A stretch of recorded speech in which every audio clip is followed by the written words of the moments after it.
Selamat malam Bapak Ibu, saudara-saudari yang dikasihi Tuhan. Hari ini Rabu tanggal 29 April 2020. Di dalam kebaktian rumah tangga saat ini kita akan membaca dan menghayati kesaksian firman Tuhan dari 1 Petrus 1 ayat 17 sampai dengan 23. Dan mari kita berdoa terlebih dahulu. Allah yang baik, Allah yang begitu mengasihi kami, Allah yang tetap setia untuk mendampingi kehidupan kami. Kami sungguh bersyukur, kami berterima kasih.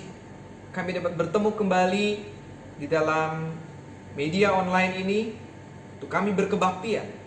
Dan biarlah ya Allah, dengan media seperti ini tumbuh kembang iman kami tetap terjaga. Dan biarlah dengan hikmat Tuhan pada malam ini Engkau juga menuntun pikiran dan juga hati kami, sehingga kami dapat mengerti, memahami kehendak yang akan Kau sampaikan melalui pemberitaan firman Tuhan ini. Dan kiranya kuasa Roh yang Kudus juga melingkupi kami sehingga kami menjadi pelaku firman Tuhan. Dalam nama Yesus Kristus kami berdoa. Amin. 1 Petrus 2 ayat 1, saya ulangi. 1 Petrus 1 ayat 17 sampai dengan 23. Saya akan bacakan untuk kita sekalian. Dan jika kamu menyebutnya Bapa, yaitu Dia yang tanpa memandang muka menghakimi semua orang menurut perbuatannya, maka hendaklah kamu hidup dalam ketakutan selama kamu menumpang di dunia ini. Sebab kamu tahu bahwa kamu telah ditebus dari cara hidupmu yang sia-sia, yang kamu warisi dari nenek moyangmu itu, bukan dengan barang yang fana, bukan pula dengan perak atau emas, melainkan dengan darah yang mahal, yaitu darah Kristus yang sama seperti darah anak domba yang tak bernoda dan tak bercacat. Ia telah dipilih sebelum dunia dijadikan, tetapi karena kamu, Ia baru menyatakan dirinya pada zaman akhir. Oleh Dialah kamu percaya kepada Allah, yang telah membangkitkan Dia dari antara orang mati, dan yang telah memuliakannya sehingga imanmu dan pengharapanmu tertuju kepada Allah. Karena kamu telah menyucikan dirimu oleh ketaatan kepada kebenaran, sehingga kamu dapat mengamalkan kasih persaudaraan yang tulus ikhlas. Hendaklah kamu bersungguh-sungguh saling mengasihi dengan segenap hatimu. Karena kamu telah dilahirkan kembali bukan dari benih yang fana, tetapi dari benih yang tidak fana, oleh firman Allah yang hidup dan yang kekal. Amin. Bapak Ibu, saudara-saudari yang dikasihi Tuhan, hari Rabu yang lalu mungkin masih ada yang ingat, kita sedikit menyinggung tentang dua sosok, yaitu R.A. Kartini dan Dewi Sartika, Raden Dewi Sartika. Melalui dua sosok itu kita juga belajar bersama-sama untuk bisa menjadi inspirasi bagi banyak orang, membuat orang-orang lain lebih berdaya lagi. Dan hari ini kita juga akan melanjutkan tema yang diusung di dalam kebaktian rumah tangga pada malam ini adalah hidup dalam kasih persaudaraan. Saat kita bisa menjadi inspirasi buat orang lain, saat kita bisa memberdayakan orang lain, tetap harus kita sadari bahwa mereka yang kita berdayakan itu adalah sama-sama manusia. Jiwa dan mentalitas seperti itu harus kita jaga, sehingga jangan sampai kita menganggap diri kita lebih hebat dibandingkan orang lain, seolah-olah diri kita lebih berdaya dibandingkan orang lain, dan orang lain itu adalah orang yang kita tempatkan sebagai objek dari tindakan yang kita lakukan. Itu harus kita jaga, pertama-tama itu. Dan pada malam ini kita juga belajar dari surat 1 Petrus ini tentang bagaimana Allah yang telah menyelamatkan kita, Allah yang telah menolong kita, Dia juga adalah Allah yang memposisikan dirinya, menundukkan dirinya setara dengan kita manusia.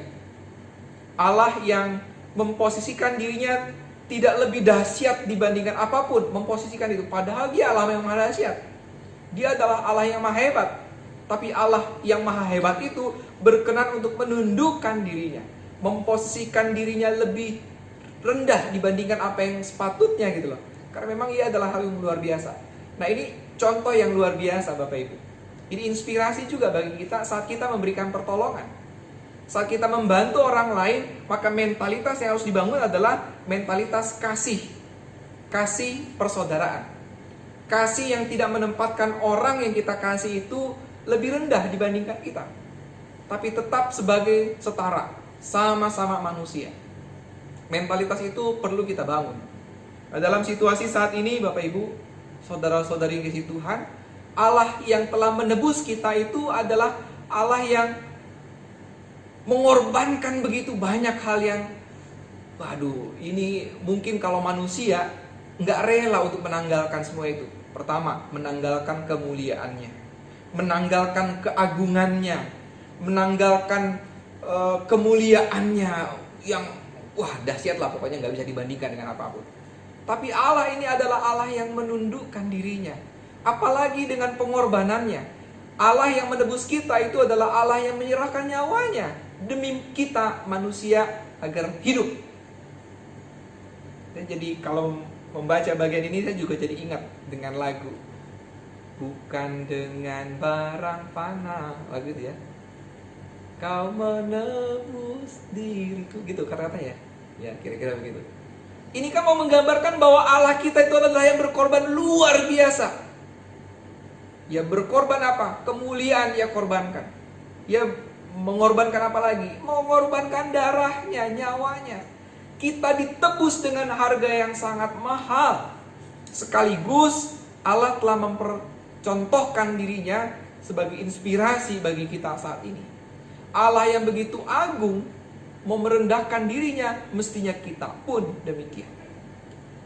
Dalam kondisi kehidupan yang saat ini kita alami, saat kita juga melihat ada banyak orang yang membutuhkan pertolongan dan pendampingan, tetap harus dengan menjaga mentalitas kita. Bukan dengan mentalitas arogan, sombong, seolah kita lebih hebat. Tapi yang harus dibangun adalah mentalitas dengan kasih persaudaraan. Yang harus kita bangun ya, seperti itu. Mulai di ayat yang ke-22 saya akan bacakan ulang. Karena kamu telah menyucikan dirimu oleh ketaatan kepada kebenaran, sehingga kamu dapat mengamalkan kasih persaudaraan yang tulus ikhlas. Hendaklah kamu bersungguh-sungguh saling mengasihi dengan segenap hatimu. Karena kamu telah dilahirkan kembali bukan dari benih yang fana, tetapi dari benih yang tidak fana oleh firman Allah yang hidup dan yang kekal.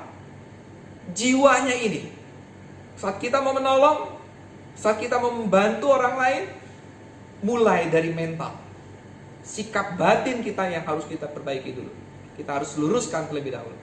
Nah, tentang hal ini Bapak Ibu saya hendak menyinggung juga. Sejak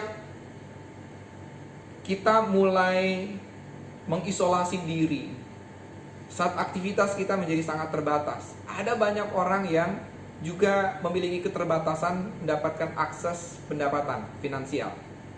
Nah, di masa-masa ini sekitar hampir 2 bulan, ada banyak sekali tayangan-tayangan.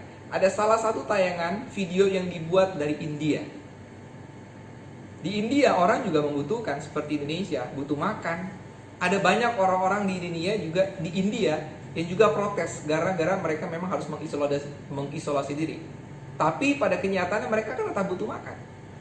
Ada orang yang punya daya, ada orang yang punya kemampuan, akhirnya membawa makanan, mengetuk pintu, ya, kemudian memberikan makanan, bagus, itu tindakan yang bagus. Tetapi apa yang terjadi?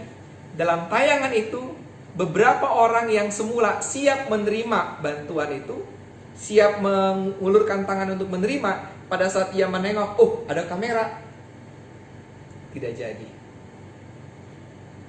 Difoto, tidak jadi. Apa maknanya? Seringkali demi ego kita, demi kebanggaan kita, demi supaya diketahui orang lain, kita dokumentasikan tanpa memandang, tanpa berempati terhadap orang yang kita tolong. Ini yang saya katakan bahwa ketika kita memberi, hidup dalam kasih persaudaraan tetap kita jaga. Mentalitas kasih persaudaraan ini harus kita jaga. Jangan sampai ketika kita menolong orang, orang itu yang kita bantu justru menjadi sakit hati. Jangan sampai mereka yang kita bantu kehilangan harga diri. Jangan sampai. Maka untuk mengawalinya, bangun mentalitas diri kita dengan kasih persaudaraan. Bukan supaya ini divideokan, bukan supaya nanti ada dokumentasi tertentu, bukan supaya dikenal, bukan. Itu tercantum. Kalau kita melakukannya, lakukanlah dengan tulus ikhlas, yang mengamalkan kasih persaudaraan yang tulus ikhlas. Maka dalam situasi seperti ini, kalau kita memang mau membantu, bantulah. Kalau memang kita mau melakukan sesuatu, lakukanlah sesuatu dengan dasar tulus ikhlas. Lakukan. Nah, hari ini Bapak Ibu saudara yang Tuhan, di dalam kebaktian rumah tangga malam ini, baiklah kita juga kembali melihat ke dalam diri kita, memperbaiki sikap mental kita, memperbaiki sikap batin kita, sehingga dalam situasi yang seperti ini kita tetap menghargai orang lain, kita tetap menjaga kehormatan orang lain. Kita lakukan ini dengan tulus ikhlas. Kita lakukan ini sebagai bentuk rasa syukur kita kepada Allah yang telah menebus kita dengan luar biasa. Dan di sisi lain, tetaplah menjaga kerinduan kita untuk tetap berbagi berkat bagi banyak orang. Karena dengan cara demikian, kita akan menjadi saksi Kristus di tengah-tengah dunia ini. Tuhan memberkati.